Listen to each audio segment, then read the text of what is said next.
Jeralet. Oh. Oke, bismillahirrahmanirrahim. Assalamualaikum warahmatullahi wabarakatuh. Para leader dan para sahabat semua yang ada di seantero dunia yang sekarang sedang mendengar dan bergabung di Zoom ini. Alhamdulillah, Jumat Mubarak ini ya kita dipertemukan sama Allah untuk membahas sesuatu hal yang besar ya.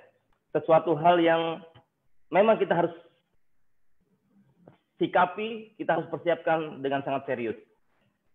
Di kesempatan yang berbahagia ini, saya akan lebih tajam lagi untuk masuk kepada strategik dan teknikal.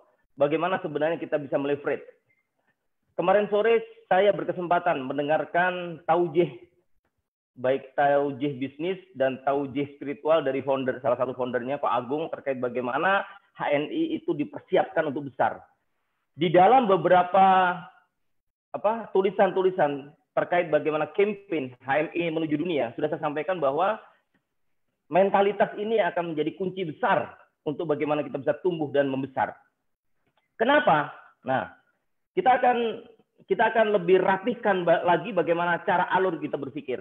Kalau teman-teman semua sudah khatam, sudah selesai di buku ini, maka sebenarnya ini yang menjadi pertaruhan penting kita adalah bagaimana ini menjadi actuality, menjadi sebuah perilaku kita.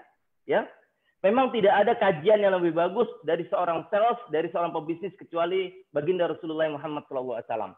Nah, sekarang bagaimana kita akan coba breakdown lebih detail, lebih teknikal supaya teman-teman bisa paham dan bisa melakukan. Karena apa? Secara garis besar di dalam kitab ini sudah dijelaskan semuanya, ya, terkait bagaimana masterpiece, terkait bagaimana mempersiapkan legacy, terkait bagaimana strategiknya, semuanya sudah ada. Jadi sekali lagi, pagi ini Abi akan melengkapi, akan lebih membakar lagi teman-teman untuk lebih bisa memahami posisinya. Kenapa? Nah, kalau Anda perhatikan, saya membuat kata trigger di depannya adalah ya. Yang pertama adalah entrepreneur mindset menuju corporate mindset. Nah, ini penting sekali. Kenapa? Nah, ini yang akan coba kita perdalam supaya apapun kondisi kita, baik orang yang bergabung dan ada di level yang paling kecil pun, dia akan paham posisinya. Bahkan saya mengilustrasikan begini, seandainya kalaupun saya baru bergabung dan memulai dari nol, maka saya harus menjadi fondasi yang terbaik. Menjadi batu bata yang paling kuat dan batu bata yang dibutuhkan oleh bangunan apapun juga. Itu yang paling penting. Sehingga kita tahu peran kita, bagaimana keberadaan kita. Kenapa? Sekarang yang paling mahal di era-era seperti ini adalah brand. Ya, saya hanya membayangkan kalau stiker-stiker HNI itu nempel di mobilnya Pak Agung, BMW terbarunya, di Pajero, di Fortune, maka brand HNI itu akan leverage. Tapi mohon maaf, kalau HNI itu nempel di motor-motor ya yang 70 tahun-tahun 80-an, tahun 90-an, ya kita juga malu akhirnya. Paham ya maksud saya? Nah, kita akan melihat, kita akan bagaimana kontribusi kita supaya kita bisa punya kebanggaan bahwa HNI itu adalah betul-betul referensi produk halal yang terbaik di dunia. Bagaimana caranya? Itu akan tercermin dari bagaimana perilaku kita. Nah, oleh karena itu yang penting teman-teman sekarang adalah bagaimana di slide yang sudah saya antarkan kepada Bunda Ita dan sudah saya share ke teman-teman itu menunjukkan bahwa sesungguhnya pertempuran ke depan itu bukan di produk. Produk itu harusnya sudah default. Produk itu sebenarnya dalam proses turunannya sudah ada yang terbaik. Kenapa? Karena pertempuran kita itu ada di dua sisi, kanan dan kiri. Pada kesempatan ini saya akan bahas di sisi kanan, yaitu bicara di dalam servicing. Yang kedua ada di dalam processingnya. Dua-duanya ini adalah pertaruhan ke depan bagaimana produk kita akan diterima oleh dunia. Nah, saya akan masuk mulai ke dalam. Jadi yang terkait dengan masalah mindset. Kenapa harus saya sampaikan? Ingat, HNI dipersiapkan menjadi lifestyle dunia. Ingat, para founder mempersiapkan. Sehingga jangan sampai keberadaan kita ini mengganggu rencana besar dari founder dan rencana besar dari kendaraan HNI ini. Kalau kita tidak sevisi, wah, ya kita harus menyamakan. Kalau tidak minggir saja, kasihan diganggu nanti, kasihan diganggu. Ya, karena sudah dipersiapkan. Oleh karena itu, apa yang harus kita lakukan? Maka yang dibilang HNI itu adalah usaha rumahan, tidak apa-apa. Tapi mindset-nya adalah mindset world class company. Worth it. Makanya apa?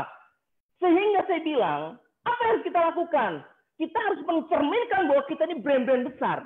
Kalaupun di rumah kita ini ada stok, ya, ada cuman produk yang 3-4, ya nggak apa-apa, tempatkan pada tempatnya yang layak.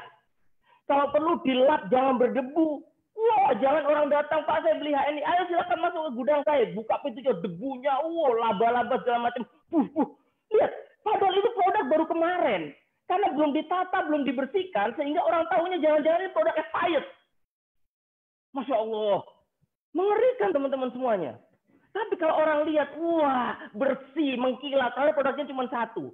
Saya akan pertajam nanti bagaimana kita melakukan apa yang disebut dengan namanya CERQUAL, service quality. Ini yang perlu kita lakukan. Saya mengatakan ini perlu kita lakukan, bukan haruslah kita lakukan. Apa bedanya? Pasti beda. Kalau kita perlukan bahwa kita punya kepentingan untuk melestarikan brand ini menjadi benar-benar world class company. Supaya apa? Supaya kita itu pun juga bangga, gitu loh. Bukan hanya menjaga marwah para founder ini untuk menghantarkan HNI itu menjadi brand-brand besar, ya. Nah itu nanti slide ya. Kalau misalnya tidak bisa ditunjukkan, tidak apa-apa. Nah nanti saya sebenarnya ada di Bunda Ita itu lebih lengkap, di-share lagi nanti sebelah kiri disebutkan. Nah ada nanti namanya service quality 5. Saya akan pertajam satu-satu ya. Yang biasanya disingkat itu dengan namanya RAPER ya. Yang pertama R itu adalah reliability. Apa itu? Kehandalan. Kehandalan. Kita harus melakukan service yang handal. Bagaimana deskripsinya, pemahamannya? Perusahaan memberikan layanan yang akurat tanpa kesalahan sesuai dengan yang dijanjikan. Ingat, bisnis dibangun dengan integritas dan kapasitas. Saya tahu semua lingkaran orang HNI itu ada orang yang punya integritas. Tapi bicara kapasitas, ini PR besar kita. Kenapa? Lihat, bicara kehandalan. Contohnya, layanan yang sesuai dengan iklan. Waduh, iklannya Masya Allah. Pesan sekarang, nyampe sekarang. Bahkan belum pesan, barangnya sudah nyampe ke rumah. Tapi apa yang terjadi? Masya Allah, pesan madu saja, itu sampai 3 hari, 4 hari. Nggak ada konfirmasi, nggak ada apa. Coba sekarang. Sekarang eranya sudah zaman now, zaman cepat. Contoh misalnya, malam itu anak kita sudah habis extra foodnya. Wah, bilang ayah extra foodnya si Ade habis. Sudah pesan Bun, sudah ya. Tadi pagi aku sudah SMS katanya sore mau dihantarkan. Oh ya, lu kok belum datang? Nggak tahu kok belum datang barangnya. Tiba-tiba ada teman datang bawa produk lain. Dia bawa produk itu. Maya silaturahim gimana? Baik, alhamdulillah gimana? Enggak, ini loh. Saya ada produk vitamin untuk anak-anak penambah nafsu makan. Boleh Anda pakai ya. Kasih koreksi produknya bagaimana. Lihat, padahal hanya bertamu ngasih produk yang sebenarnya tidak dijual. Begitu dapat, wah, ini kok lumayan, kok enak gitu. Padahal sebenarnya komparasi produknya sama segala macam. Tapi kenapa? Karena kita terlambat hadir untuk menyelesaikan masalah. Kenapa? Ya itu nggak diantar produknya. Alasannya yang belum diantar sama gini. Oh, no. Tidak ada. Itu dibilang dengan kehandalan. Nah, di dalam lini manapun juga kita harus tunjukkan seperti itu. Coba, mohon maaf, orang-orang Taiwan itu, kalau dia punya toko, dia jual kain baju. Tapi begitu kita ngomong, di mana kita mau cari baut motor saya lepas ya? Oh ada. Sebentar, ada. Nggak tahu dia lari kemana, tiba-tiba baut yang seperti ini. Wah, betul. Lihat, Masya Allah. Jual kain bisa bantu jual baut. Kita jual herbal, minta herbal setahun nggak keluar-keluar. Ini bicara mindset. Kenapa? Kita harus bayangkan, keterlambatan itu akan mempengaruhi merek, dan itu akan berpengaruh terhadap semua para leader dan semua para anggota HNI. Ini mindset. Tapi kalau kita tidak berpikir seperti itu, kan yang telat saya tok, yang tidak untung dan tidak dapat bonus kan saya tok. Enggak, no. Sekarang Pak Agung dan timnya, founder semuanya merancang desain otomatis dengan learning, dengan teknologi, IT segala macamnya supaya direspon dengan cepat. Sekarang stok itu kalau sudah kritis, warna oranye keluar, supplier harus sudah menyediakan, kalau tidak diganti suppliernya. Kenapa? Ready stock terus. Nah, kalau pabriknya sudah seperti itu, kita agennya tidak melanjutkan cara kerja seperti itu fatal, bunuh diri. Nah, perhatikan para leader, pastikan timnya untuk benar-benar bekerja sesuai dengan frame perusahaan, frame kita. Ini culture, ya. Layanan yang sesuai dengan iklan. Ingat, wah katanya rasanya begini, katanya, oh macam-macam. Ingat, karena iklan itu promise. Itu ada janji kita ke mereka dan Anda akan dikejar. Ingat, perusahaan 65% itu keluar dari kita, itu apa? Karena kita tidak dirawat pelanggannya, bukan karena ada brand baru. Karena nggak dirawat. Nggak dirawatnya apa? Tidak pernah jujur, tidak pernah sesuai dengan janjinya. Akhirnya lebih banyak ya nggak sesuai dengan yang disampaikan. Ya, termasuk ketepatan waktu menghantarkan pesanan. Itu betul-betul dijaga. Ya, Pak Bagus pernah cerita juga kemarin, gara-gara hanya orang perjalanan jauh menghantarkan seperti itu. Itu contoh betapa komitmennya. Kita lihat sirah dalam sirah. Bagaimana Rasulullah adalah orang-orang yang tidak pernah mengingkari janji. Suatu ketika Yahudi atau sahabat ya janjian sama Rasulullah, diketemu di pojok pasar untuk janjian ngasih sarung. Para sahabatnya itu lupa, tapi Rasulullah menunggu 3 hari di situ. Nah, bagaimana dengan kita? Artinya, sebenarnya kalau Anda lihat strateginya, kenapa harus PCA dulu? Kenapa harus pakai dulu? Karena Anda harus membangun portofolio. Nanti akan terlihat bagaimana di tangible, di aspek fisiknya nanti. Kita akan melihat dulu kehandalannya. Bagaimana kehandalan produk ini? Wah, coba Anda bayangkan. Kalau kita pesen, Bu, Bunda tolong dikirim ya. Tek.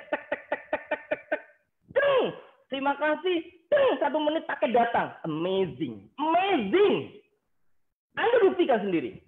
Anda buktikan sekarang. Sekarang era zaman now. Semuanya serba now. Serba cepat. Ya. Kalau bahasa Jawanya itu kalau kesuwen Anda ditinggal itu nanti. Ya. Nah, itu bicara kehandalan. Terus yang kedua, insurance, kepastian. Ya. Slide-nya ada di situ nanti, enggak usah khawatir. Deskripsinya adalah kemampuan perusahaan dan perilaku karyawan yang bisa membuat konsumen merasa yakin dan aman.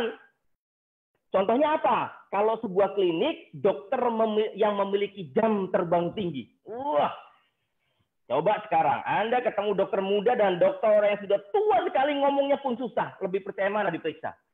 Pasti Anda yang tua. Kenapa? Jam terbang. 10.000 terbang ke atas itu menunjukkan profesional dia. Nah, sekarang bagaimana? Terus yang kedua adalah, itu contoh dokter yang memiliki jam terbang tinggi. Yang kedua, daftar proyek bergengsi yang pernah ditangani. Nah, sekarang Anda membangun portofolio apa? Berapa orang yang mau bunuh diri Anda bantu? Berapa orang yang putus asa Anda bantu? Berapa orang yang sudah tidak punya harapan Anda beri harapan? Ini jam terbang. Berapa coach, berapa menti kita yang down yang Anda support? Berapa yang Anda jadikan orang-orang sukses? Berapa yang Anda dorong untuk menjadi orang hebat? Ini jam terbang, teman-teman. Oleh karena itu, kenapa Anda harus menyusun kanan kiri, jam terbang, nambah? Kenapa? Karena akan terlihat. Siapa mentormu? Pak Bagus. Udahlah, jaminan mutu. Siapa mentormu? Mas Wisnu. Wah, jaminan mutu. Siapa mentormu dia? Kenapa? Kita tahu portofolio. Berapa orang yang disukseskan sama beliau. Ya, itu bicara tentang masalah insurans, kepastian, termasuk juga adalah, jadi termasuk kita memahami, termasuk product knowledge, berapa botol yang sudah kita suplai, berapa botol yang sudah kita distribusikan, berapa kali kita sudah ngomong masalah kekuatan extra food, berapa kali kita sudah ngomong masalah, ini jam terbang, ini harus kita hitung. Itu ada mau presentasi, produk apa? Produk madu.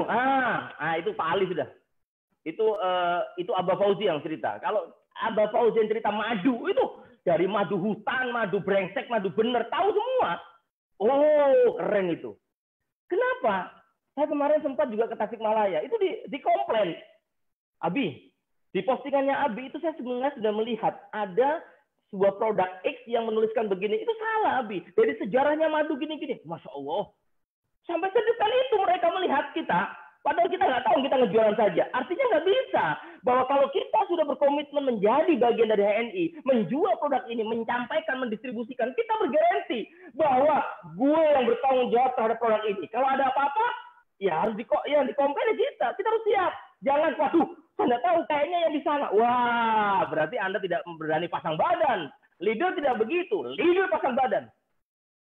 Ya, bahkan Anda menantang kepada masif siaran pers kepada saudara-saudara semuanya yang sudah pernah menerima dan memakan date syrup ini. Kalau ada komplain segala macam sampaikan ke saya. Ya, saya bertanggung jawab penuh terhadap produk ini. Saya menjamin keasliannya. Saya menjamin. Oh, leader. Wih, berani dia pasang badan. Kalau Bunda sampai nanti terjadi ada salah plastik, salah packaging segala macam, saya ganti 10 Bunda. Jangan sampai Bunda yang rugi. Waduh, enggak, diganti 1 saja. Tidak, itu komitmen saya. Saya ganti 10. Masya Allah, ganti 10. Gila nggak? Tetapi efeknya gila nih, berani. Kenapa? Karena orang yang sudah pede dengan produknya, itu dia strategi narkoba. Coba. Bayar berapa? Enggak, pakai dulu. Begitu dia, Masya Allah. Ada lagi? Iya, bayar. Karena yakin. Kalau tidak yakin produknya, coba. Saya mohon maaf. Saya kadang-kadang prihatin sama teman-teman itu yang mereka sebagai seorang sales, tapi nggak berani bondo, nggak berani modal gitu loh. Saya ada produk MLM, saya tunggu bertahun-tahun tidak closing sama saya. Kenapa? Nggak mau ngasih produk. Tak tunggu, biarin memang. Terus saya suruh beli, mau.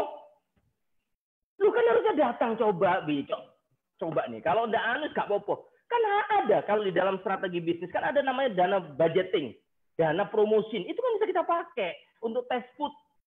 Ya. Nah, kalau kita pinter, satu ini kita buat kecil-kecil test food. Kalau permen nano-nano, 1 bungkus, itu test foodnya. Tulis test foodnya. Saran apa kepada kami, ini segala macam. Itu lebih keren lagi. Kenapa? Orang yang sudah yakin dengan produknya, dia akan berani bertarung dengan cara apapun. Tapi kalau tidak, ya akhirnya transaksi lagi. Kan sudah jelas. Saya ingin mengembalikan kepada teman-teman semua, kepada marwah besar HNI itu adalah bagaimana kita membantu orang, menyelesaikan. Bisnis is problem solving. Bisnis itu menyelesaikan masalah. Bisnis itu membantu orang. Bisnis itu no transaction. Sekali lagi teman-teman, kalau hanya masih mencari duit dari sini, mencari jenjang, karir, dan segala macamnya, itu dari sini, eman-eman. Dengan why besarnya, dengan goal besar HNI. Sayang. Yang harus kita lakukan adalah perbantu banyak orang, selesaikan masalah dia. Anaknya susah makan, kita bantu sampai anaknya gemuk, sehat, ya, imunnya mereka nambah. Itu bisa kita bantu mereka, ya. Bagaimana mereka produk halal sampai menjadi lifestyle, nah gitu. Itu yang kedua, insurance, ya, kepastian. Sekarang yang ketiga, nah ini yang menarik ini, tangible, aspek fisik, ya, aspek fisik. Jadi deskripsinya adalah daya tarik dari segala aspek fisik perusahaan termasuk penampilan karyawannya. Nah, itu tangible. Nah, ya. Penampilan. Jadi penampilan kalau di pusatnya itu kantor mewahnya HNI seperti itu, jangan sampai kita melihat halamar, Masya Allah, seperti langit dan bumi. Sudah di pojok, berdebu, balihonya rusak, nggak diganti, produknya cuma 2, berdebu lagi. Itu pun sudah expired. Masya Allah. Ya, ini adalah proses bagaimana produk itu. Saya rasa sudah selesai lah HPA itu sampai di bawah sini. Ya, sudah selesai sampai the only sampai ke sini satu-satunya akhirnya satu-satunya madu pilihan, satu-satunya extra food pilihan sampai ke sini. Nah, sebenarnya pada waktu produk ini sudah oke, tidak di sini. Belum, ini adalah starting pertempuran. Teman-teman jangan berpikir bahwa produknya sudah oke, siap jualan, siap panen.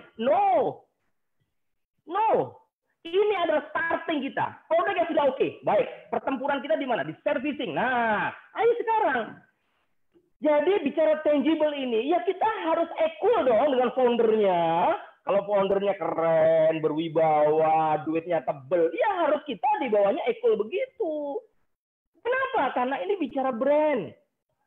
Terus bagaimana supaya seperti mereka, seperti LED, seperti platinum segala macamnya? Maka tidak ada cara lain bagaimana kerja kita harus seperti standarisasi yang dilakukan.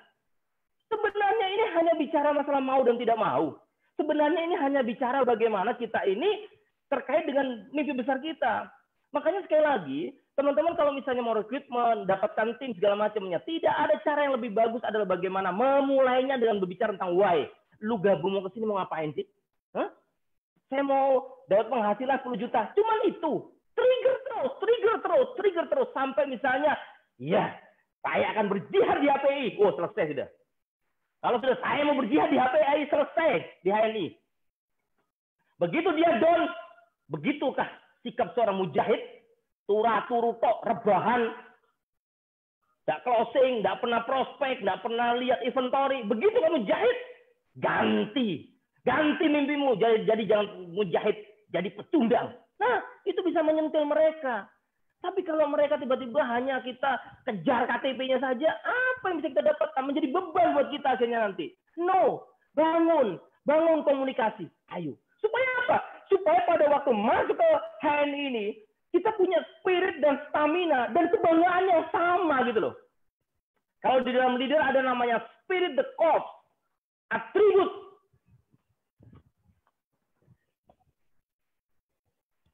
Orang pakai ini, itu seperti terbang di awang-awang. Ini kalau Pak Bagus tahu, Abi itu punya LED. Oh siap, nggak boleh dipakai ini. Ini khusus punya LED. Artinya ada. Nah, bagaimana kita membangun kebanggaan? Itu kalau sudah pakai topi itu ngeri tuh. Omsetnya sudah pasti tidak karu-karuan. Nah, bagaimana kita membangun seperti militer itu? Lihat bintang saya, lihat. Platinum, LED, HP, wah semuanya bertempel-tempel semuanya itu. Kenapa? Ini membangun kebanggaan. Ya, ini adalah membangun sebuah daya tarik. Bangganya kalau sudah pakai jas putih tulang. Bangganya kalau sudah ada inaugurasi di situ. Bangganya kalau ada celebration di situ. Bangganya kalau dia menjadi leader dari 1.000 orang.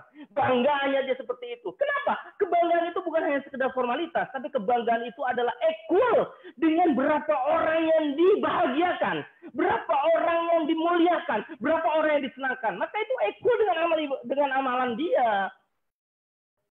Jadi tidak main-main gitu loh. Sehingga nanti profit yang lain-lain itu adalah automatically yang dia dapatkan, bukan semata-mata itu yang kita kejar. Ya, oke. Nah, sehingga nanti contohnya apa? Kebersihan ruangan, kerapihan seragam petugas. Lihat, kalau di situ ada forum pertemuan para leader, ya kita harus lihat performnya standar. Kalau lewat wanginya. Lihat, kalau ngomong berkarisma. Lihat pakaiannya licin sekali dia. Lihat cara. Aduh, enak dilihat dia. Kenapa? Karena dia leader. Dia dicontoh anak buahnya. Kalau anak, mohon maaf, suatu ketika misalnya Anda tiba-tiba prospek, tiba-tiba akhirnya dapat seorang menti, orang perbankan. Kayak misalnya suaminya Bu Ita. Itu orang perbankan. Orang perbankan tahu kan, Perlente, Necis, segala macamnya. Tiba-tiba dapat mentor yang, mohon maaf, alumni kepanduan. Misalnya, ini bukan mengatakan kepanduan, tidak. Kadang-kadang itu masih ke bawah gitu ya. Sudah tahu acara di seperti itu masih pakai baju gunung gitu ya. Saya kita ini harus menempatkan pada porsinya gitu loh ya. Pada porsinya ya. Saya kenal baik juga dengan Pak Horis, Abdul Horis, itu orang-orang kepanduan lama, tapi tetap dia menempatkan bagaimana kalau dia di acara seperti itu. Nah, kenapa? Jadi kerapihan timnya, lihat, kantornya, lihat satpamnya, Masya Allah, rapi, keren, orang mubrut gitu, lihat. Itu kenapa? Karena leadernya tidak pernah turun, tidak buat standar perform. Lihat OB-nya, Mas, Anda siapa? Anda administrasi, bukan Pak, saya tim hygiene Pak. Apa tim hygiene itu? OB Pak. OB, gak percaya ke OB. Ganteng sampean, kok kecil? Oh iya Pak, karena kami di HNI Pak. Iya Pak, kami dikasih parfum, kami dikasih minyak rambut, dikasih pomade. Kami diajarkan untuk begini. Wow, ini OB-nya. Bagaimana presidirnya? Naik lagi presidirnya. Oh, wajar. Lihat sekretarisnya seperti itu. Lihat adminnya seperti itu. Lihat tim salesnya ramah. Masya Allah, ini teman-teman adalah masalah tangible yang orang tidak mau kita dilihat semuanya di sini. Apalagi bicara servicing, ya dilihat tempat Anda ini kecil nyelempit, tapi kok si anggun enak begitu loh. Teman-teman, saya punya agensi dulu ya, punya agensi kantor advertising. Anda boleh cek ke tempat saya yang lama di sana itu, sampai membuat sebuah konotasi yang begini. Pokoknya jangan main, jangan cangkruk ke kantornya Abidaris. Kenapa? Kalau kita cangkruk ke situ, terprovokasi akhirnya jadi pesan order. Sudah, pokoknya jangan duduk di sana. Itu berbahaya kursinya itu. Nah, bagaimana kita membuat suasana yang orang datang cangkruk akhirnya? Coba, Anda harus bayangkan pada waktu Anda dimanapun juga, di tempat jamuan dimanapun juga, itu harus menjadi style jamuan.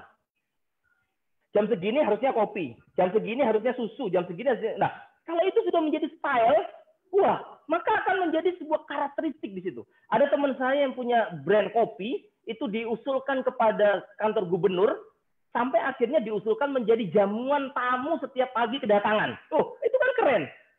Bagaimana itu kita munculkan juga? Wah, ada standar SOP-nya. Ya, jadi walaupun tempat kita rumah, tapi kita seperti kafe. Mau yang hangat-hangat atau yang mau dingin? Wah. Jadi yang kemarin-kemarin dipostingkan sama teman-teman itu kita mainkan. Bagaimana sirup kurma ini ya dikasih potongan-potongan blembing, dikasih apa, terus nanti ayo itu kita sajikan, kita munculkan. Jangan hanya dipakai di sosmed, yang betul-betul jadi style. Sehingga generasi kita kedua anak-anak kita pun lidah ini nggak bisa dapat yang lainnya. Susu, ini bukan susu wedus ya, bukan susu kambing ini. Ini madunya kayaknya bukan madu kita. Ini sudah nggak bisa, nggak bisa.